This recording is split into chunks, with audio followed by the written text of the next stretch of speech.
Kisah ini dimulai di Yutia Prime, planet asal para predator. Di sana, dua bersaudara, Dek dan Kuei, sedang berlatih duel habis-habisan. Awalnya cuma latihan biasa, tapi kalau lihat cara mereka saling banting dan tebas, orang bisa mengira mereka lagi rebutan warisan galaksi. Pertarungan berlanjut sampai masuk ke dalam gua. Kuei yang lebih besar, lebih kuat, dan lebih berpengalaman berhasil menjatuhkan Dek hingga helmnya terlepas. Meski kalah, Dek tetap ngotot.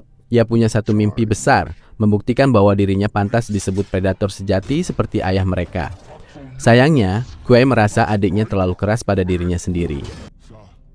Untuk menyemangati Dek, Kuei menceritakan legenda tentang Gena, sebuah planet kematian yang bahkan membuat makhluk paling berbahaya sekalipun berpikir dua kali untuk berlibur ke sana. Di planet itu hidup Kalis, monster abadi yang konon tidak bisa dibunuh. Kuei berkata jika Dek berhasil membawa pulang kepala Kalis sebagai trofi, tidak akan ada lagi yang meragukan dirinya. Tak lama kemudian, ayah mereka, Johor, pulang dari perburuan. Bukannya bangga melihat anaknya masih hidup, ekspresinya justru seperti orang yang salah pesan makanan. Johor menganggap Dek sebagai aib klan karena tubuhnya lebih kecil dan belum pernah berhasil dalam perburuan besar. Tanpa basa-basi, Johor memerintahkan Kuei untuk mengeksekusi adiknya sendiri. Untungnya, Kuei masih punya hati. Ia menolak perintah itu, membebaskan Dek, lalu memasukkannya ke dalam kapal luar angkasa yang sudah diprogram menuju Gena. Tindakan itu membuat Johor murka. Pertarungan sengit pun pecah. Kuei kehilangan satu lengannya, tetapi berhasil meluncurkan kapal Dek tepat waktu. Dari jendela kapal yang menjauh, Dek hanya bisa menyaksikan dengan mata berkaca-kaca saat Njor memenggal kepala kakaknya. Dan begitulah perjalanan paling berbahaya dalam hidup Dek dimulai. Saat mendarat darurat di Gena, dia langsung disambut dengan cara yang sangat tidak ramah. Baru keluar dari kapal, tanaman merambat hidup langsung mencoba menjadikannya menu makan siang. Setelah berhasil lolos, ia harus menghindari cacing-cacing kecil yang bisa meledak kapan saja. Di planet ini, bahkan rumputnya pun seolah punya dendam pribadi. Di tengah perjalanan, Dek menemukan Tia, android sintetik milik Weyland-Yutani, yang kedua kakinya putus akibat serangan Kalis. Meski awalnya sulit berkomunikasi, Tia berhasil menyesuaikan bahasanya agar bisa berbicara dengan Dek. Ia lalu memberi peringatan tentang tanaman beracun yang bisa menembakkan duri pelumpuh. Sayangnya, peringatan itu datang beberapa detik terlambat. Dek langsung terkena duri tersebut dan lumpuh tepat saat monster raksasa muncul. Dengan sisa tenaga yang ada, ia melemparkan senjatanya kepada Tia. Android itu kemudian membunuh monster tersebut dan memberikan penawar racun. Sejak saat itu, mereka membentuk kerjasama yang unik. Karena Tia tidak punya kaki, Dek menggendongnya di punggung menggunakan tali kekang buatan. Jadilah pemandangan yang cukup aneh. Predator pemburu mematikan berjalan keliling planet sambil menggendong android cerewet seperti ransel hidup. Selama perjalanan, ia terus berbicara tanpa henti. Ia menceritakan saudari kembarnya, Tessa, membahas emosi manusia dan sesekali membuat Dek ingin melempar dirinya ke jurang. Di sisi lain galaksi, tubuh Tessa ditemukan dan diperbaiki oleh Weyland-Yutani. Setelah aktif kembali, ia melaporkan kegagalan misi menangkap Kalis dan bersiap menyelesaikan tugasnya. Perusahaan juga mendeteksi keberadaan Dek dan langsung memasukkannya ke daftar masalah yang harus dibereskan. Beralih ke Dek, saat mereka ingin melewati padang rumput, mereka kemudian bertemu makhluk kecil berwarna biru yang lucu, kebal senjata, dan sangat suka ikut campur urusan orang lain. Dia menamainya Boot.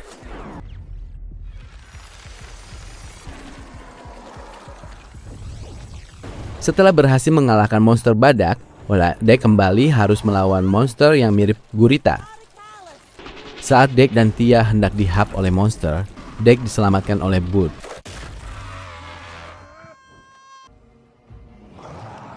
Boot langsung menyukai Dek dan menganggapnya bagian dari keluarganya. Namun Dek yang masih berduka atas kematian Kuei menganggap ikatan emosional hanyalah kelemahan. Ketika pagi tiba, Dek langsung mengajak Tia untuk pergi. Namun Tia tidak setuju jika mereka meninggalkan Boot. Namun Dek tetap memaksa. Terlihat Tia begitu kecewa karena Dek telah meninggalkan Boot sendirian. Tia juga bilang mereka mungkin sudah mati di hap monster gurita jika tidak karena Boot. Bud saved us. her family. Dek dan Tia menemukan lokasi terakhir kru ekspedisi. Di sanalah Kalisk akhirnya muncul. Monster itu benar-benar mengerikan. Dek bertarung dengan seluruh kemampuan yang dimilikinya dan bahkan berhasil memenggal kepala Kalisk. Masalahnya, beberapa saat kemudian kepala itu tumbuh lagi seperti tanaman yang habis dipangkas. Dek pun sadar bahwa ia sedang bertarung melawan versi monster dari tombol respawn. Kalisk akhirnya menjatuhkan Dek dan hampir membunuhnya. Namun secara mengejutkan, makhluk itu berhenti menyerang setelah mencium aroma Boot pada tubuh Dek. Sebelum situasi bisa dijelaskan, Tessa datang bersama pasukan sintetik. Mereka membekukan Dek dan Kalisk, lalu membawa semuanya ke kapal untuk dijadikan eksperimen. Di atas kapal, Tessa menunjukkan sifat aslinya. Ia mengungkapkan bahwa dirinya tidak pernah peduli pada Tia. Ia hanya membutuhkan data yang tersimpan di memorinya. Melihat itu, Tia akhirnya memberontak. Ia dan Dek bekerja sama menipu salah satu pengawal Tessa, mengacaukan rencana Tessa, dan memberi kesempatan bagi Dek untuk melarikan diri.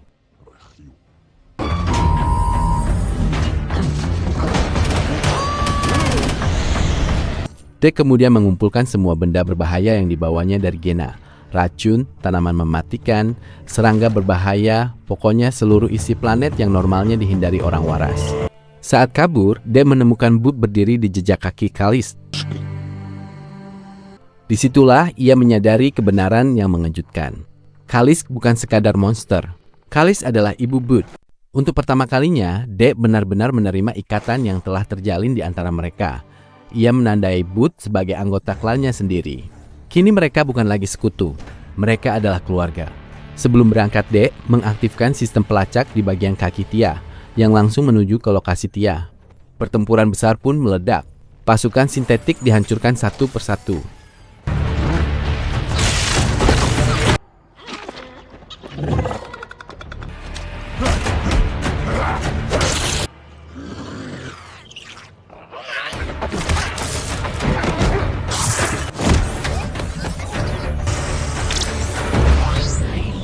Nicely done.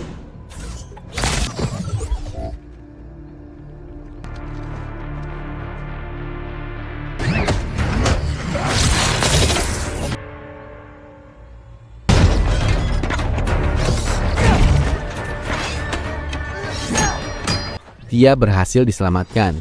Nah, Dek memancing pasukan sintetis masuk ke dalam jebakannya. Dengan menggunakan bunga yang dapat meledak jika disentuh, pasukan sintetis pun hancur seketika.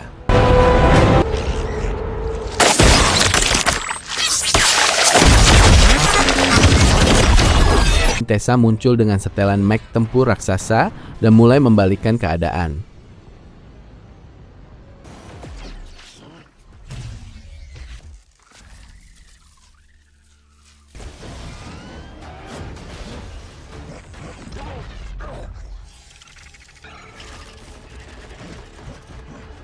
Tia yang hampir ketahuan berhasil mengelabui salah satu manusia sintetis dan berhasil membunuhnya. You should listen to her.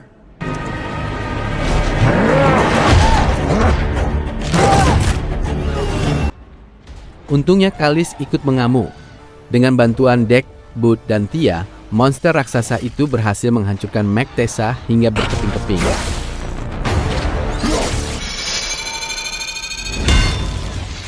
Kalisk lalu menelan Tessa bulat-bulat.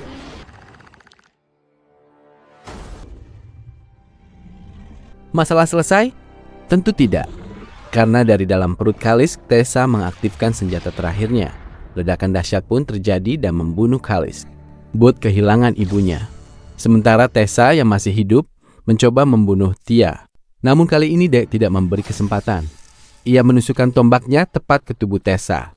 Lalu Boot melompat dan mencabut kepala beserta tulang belakang Tessa dalam satu gerakan brutal. Dan akhirnya, Dek memperoleh trofi yang layak dibawa pulang.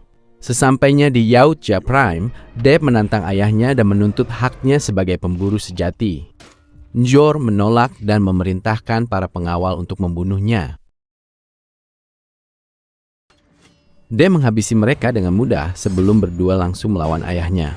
Enjor menggunakan teknologi kamuflase tak terlihat, tetapi Dek lebih cerdik. Ia meledakkan tanah di sekitar arena sehingga debu menempel pada tubuh ayahnya dan mengungkap posisinya. Setelah pertarungan sengit, Dek berhasil melucuti seluruh senjata Njord dan memaksanya berlutut. Njord menawarkan tempat dalam klan, namun Dek hanya menatap. Ia tidak lagi membutuhkan pengakuan ayahnya, karena kini ia sudah memiliki klan sendiri. Tepat saat itu, Bud yang kini tumbuh menjadi raksasa muncul dari kapal dan menggigit putus kepala Njord. Sebuah akhir yang sangat tidak menyenangkan bagi ayah terburuk di galaksi. Dia lalu berdiri di samping Dek dan menyatakan bahwa ia kini resmi menjadi Yautja sejati. Namun sebelum sempat merayakan kemenangan, sebuah kapal asing mendarat. Dek langsung mengenalinya. Kapal itu milik ibunya. Melihat bagaimana keluarganya selama ini, kemungkinan pertarungan sebenarnya baru saja dimulai.